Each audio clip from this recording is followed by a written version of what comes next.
Hi friends, happy Father's Day to all the fathers who are watching and listening. Welcome to today's Father's Day episode. I want to start with a question that recently shook me. Am I really loved, or am I just approved for what I do?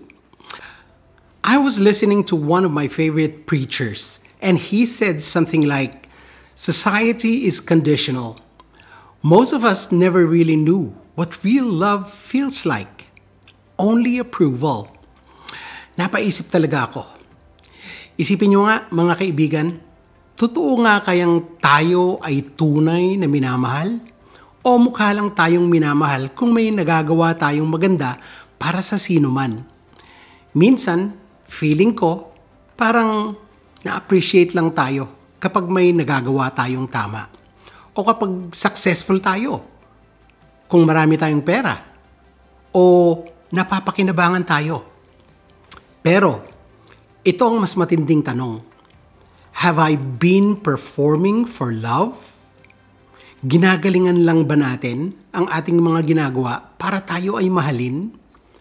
Or was I truly loved kahit pa pumalpak ako sa maraming aspeto sa buhay?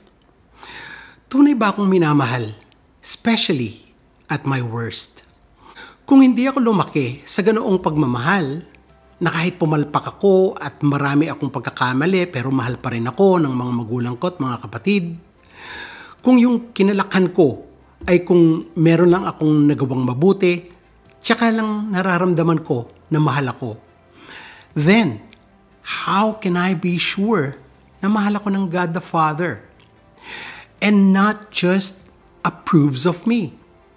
And even more, how can I reflect that love, not just approval, to my own children? Let's talk about that today. Kapag lumaki ka sa environment na conditional ang love, meaning love is based on performance, mahirap tanggapin ang idea ng unconditional love. Kasi, di ba, nung bata pa tayo, minsan nararamdaman lang natin kapag mataas ang grades, masaya si mama. Kapag tahimik at sumusunod, proud si papa. Kung mabait ka, kung magaling ka, kung sumusunod ka, that's when you felt noticed. That's when you felt affirmed. Maybe even loved. Masarap ang pakiramdam kung sinasabihan ka ng magulang mo na, "Good job, anak." Tapos bibigyan ka ng reward o kaya pera. Hindi nga ba? Nung bata pa ako, kung may nagawa akong mabuti, binibili ako ng tatay ko ng laruan o kaya kumakain kami ng pansit luglog sa labas. Naranasan niyo ba yung mga ganito? Pero, pag nagkamali ka, kung meron kang nagawang kasalanan, silence. Hindi ka kinakausap. Distance, hindi ka makalapit. O kaya, disappointment. Pinapagalitan. Nakakarinig ka ng masasakit na salita. Yung iba pinapalo. Hindi binibigyan ng allowance hanggang sa makagawa ka ulit ng bagay na approved sila. So, unconsciously, nakalakhan at natutunan natin yung I need to perform to be loved. Unconsciously, we grew up believing I have to earn love. I have to be good enough to be accepted. Dala-dala natin yan hanggang sa pagtanda. Kaya minsan, pati sa Diyos, feeling natin, kailangan muna nating ayusin sarili natin before tayo ay pwedeng lumapit sa Kanya. Even in church sometimes, we hear more about behavior than belonging. Pero, alam nyo what's dangerous? When you grow up like that, you begin to confuse approval for love. Hindi mo na alam ang pagkakaiba ng love sa approval. Ito, approval is based on performance. Love is based on personhood. Approval says, I value you because you did well. And love says, I value you regardless, even if you fail. Listen to what the Bible says in Romans 5:8. But God demonstrates His own love for us in this: while we were still sinners, Christ died for us. Habang makasalanan pa tayo, habang marumi pa ang puso natin, doon pa lang, minamahal na niya tayo. While we were still broken, rebellious, selfish, confused, dirty, that's when God said, I love you. I want you. You matter to me. Sa Matthew 3:17, bago pa mag-ministry si Jesus, bago pa siya mag-preach or healed anyone or mag-perform ng miracles or did anything great, the Father already said, This is my beloved Son, in whom I am well pleased. Minahal na si Jesus ng Ama. He was already loved. He was already delighted in. Walang condition. No approval needed. Just love, straight from the Father's heart.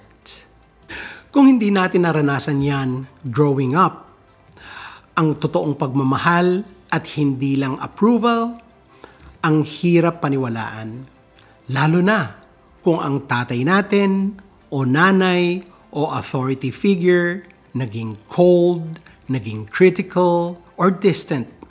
Malayo ang loob sa atin. We project the face of our earthly fathers or mothers or church leader unto God. Ang nangyayari na ipoproject natin ang image nila sa Diyos. So kahit alam nating God is a loving God, hindi natin maramdaman. Kaya minsan, kahit naniniwala tayo kay Jesus, parang feeling natin hindi safe with the Father. Parang relihiyon na lang na dapat gumawa ng mabuti para i-please ang Diyos Ama, na kailangang makuha ang approval ng Diyos sa gawang mabuti. Lumaki kasi tayo na mali ang nakita natin. Mali ang interpretasyon ng experiences natin. At ang natutunan natin ay, syempre, mali din. Tapos, dinagdagan pa ng maling katuruan sa simbahan na kailangang i-please ang Diyos sa paggawa ng mabuti. Na-bypass na tuloy ang dahilan kung bakit binigay ng Ama ang anak para makilala at malaman ang tunay na puso ng Ama. Yan ang isang reason kung bakit dumating si Jesus dito sa lupa. Upang ipakita sa atin ang tunay na puso ng Ama. Sabi niya sa John 14:9, Anyone who has seen me has seen the Father. Tignan niyo si Jesus. He healed the unclean. He dined with sinners. He restored the broken. He washed the feet of someone who would betray Him. So kung paano magmahal si Jesus, full of mercy, full of grace, full of compassion, ganun din ang Ama. That is the Father's heart. Not cold, not distant, not performance or work-based. So how do we receive that love? Hindi ito madali. We've heard about God's love 1,000 times, but our hearts still feel unsure. Pero pwedeng simulan sa isang simpleng panalangin. Ito ang sabihin nyo, Father, show me your love in a way I can truly receive it. He will answer that prayer. Promise, mararamdaman mo siya. No performance needed. Siguro, maririnig mo siya through a verse. Mararamdaman mo siya through a song, a conversation, or a quiet moment na bigla kang mapapaluhod dahil ramdam mo na mahal ka niya. A moment of peace, a word from someone, or a breakthrough in your healing journey. Ngayon, as a parent, malaking tanong din para sa akin, how can I reflect the Father's heart to my children? How can I reflect that same love, not just approval, to my kids? Ayaw ko lang silang i-approve kapag magaling sila. Gusto ko, maramdaman nila, sasabihin nila, mahal ako ni Dad kahit hindi ako perfect. Let me share to you ang mga bagay na tinututunan ko pa rin hanggang ngayon. Here are 5 things I'm learning slowly but intentionally. Number 1, speak identity before behavior. Sabihin natin, I love you no matter what, anak. Anak, mahal kita. Kahit ano pa ang mangyari.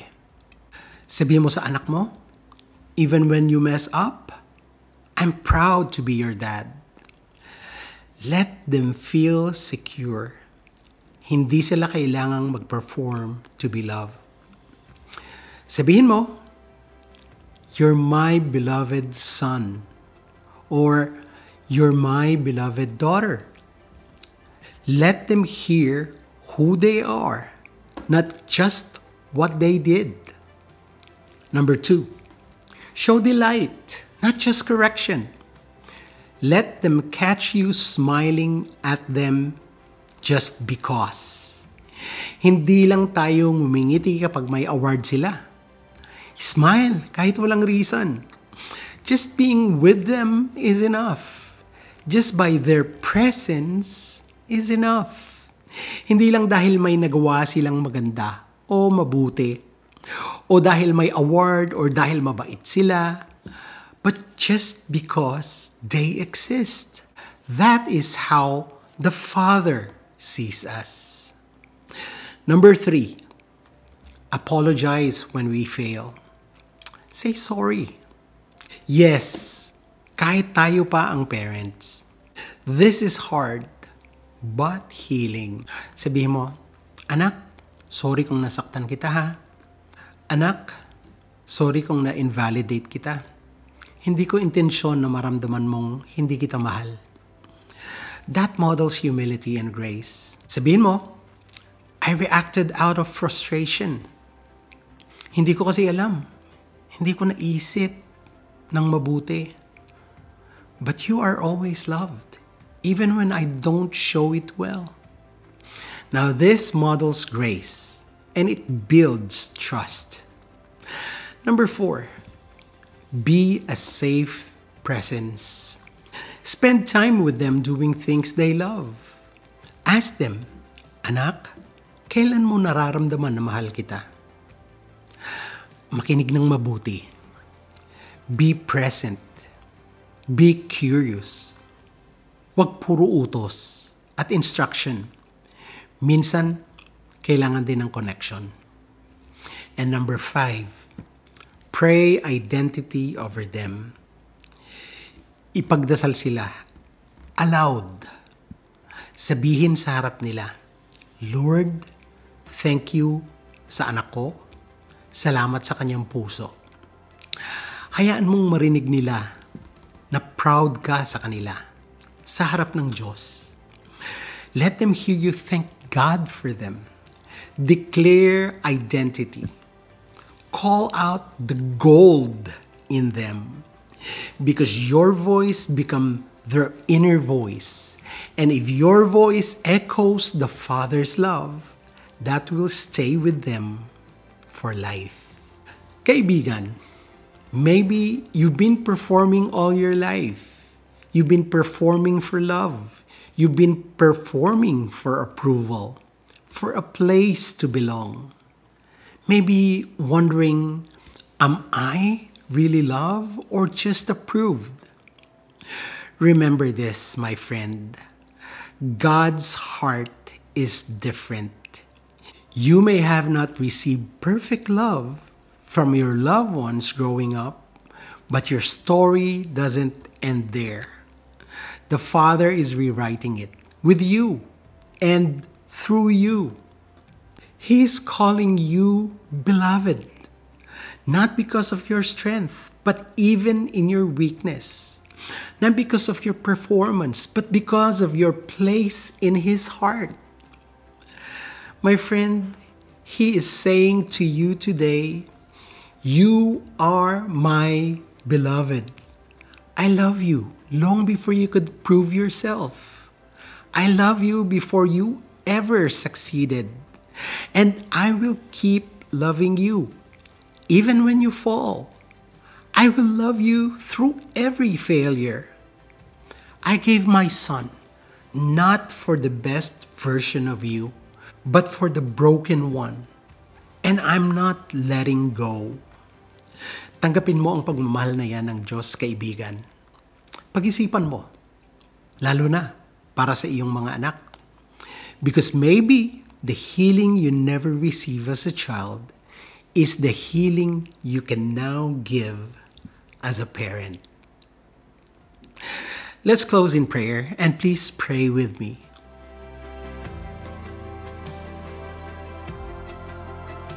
Heavenly Father, I confess I often confuse approval with love. Sometimes I still feel I need to earn your favor and carry that into how I love others too. But you say you love me while I was still a sinner, and that nothing could separate me from your love. Teach my heart to receive the truth. Heal the broken places that make me feel unworthy. Let me know what it means to be truly, unconditionally loved by you. In Jesus' name I pray. Amen.